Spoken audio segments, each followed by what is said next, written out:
Well, Republican presidential candidate Mitt Romney won the Iowa straw poll over the weekend. Really not a big surprise there. His win was expected, but none of the three frontrunners even showed up. Romney, though, got more than 4,500 of the 14,000 some votes cast.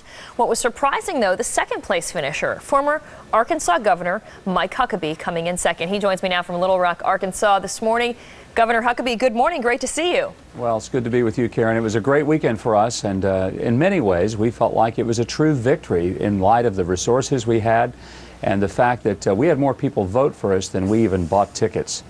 Right, because for people that don't know how it works, you have to buy a $35 ticket to get in, and a lot of times the campaigns pay for that. But you reportedly spent about $150,000 on the straw poll. That was half of what Sam Brownback spent, and of the Romney campaign, they didn't give us exact numbers, but it seems like they spent several million. Do you think that Mitt Romney bought his first place victory here?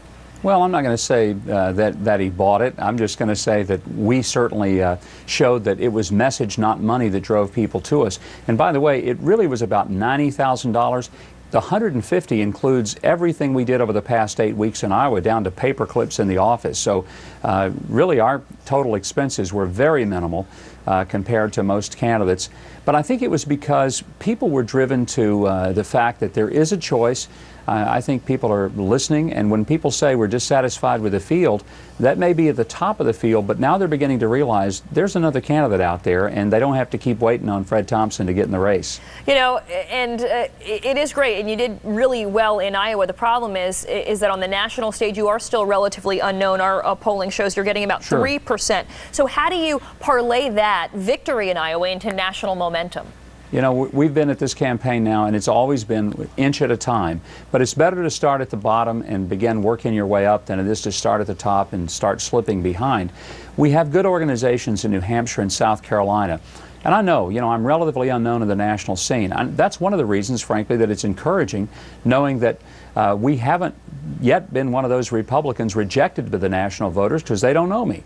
But when they get to know me, we're confident that they're going to do exactly what the people of Iowa did, and that is, even without being necessarily given a whole closet full of T-shirts, they're going to join in and become part of our movement.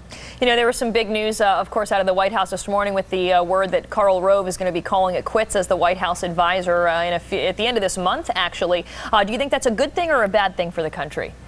Well, I don't know that it makes a lot of difference for the country. It may be a tough thing for President Bush because he's relied on Karl. And I know from having been in the governor's office 10.5 years, you have close people around you that have been with you a long time. And it's really difficult when they're not with you because you depend upon them for their advice, their counsel, for their candor. And probably no one was closer to President Bush than Karl Rove, and I think it's going to be good for Karl. He'll get to get away from some of the stress.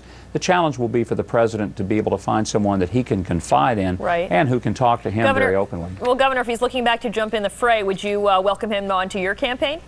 You know, I'd welcome anybody to my campaign at this point, Karen. Karl Rove? I'd welcome Democrats, independents, anybody who would want to help me because we know we've got a long hill to climb. So Karl's one of the most brilliant political strategists, of the century. And so you never would turn away from anybody's counsel or advice. All right, maybe he's listening this morning. Mike Huckabee's 2008 presidential campaign. Come on board, Karl Rove. It was great talking to you, Governor. Thank you, and congrats on your second place win in Iowa. Thank you so much.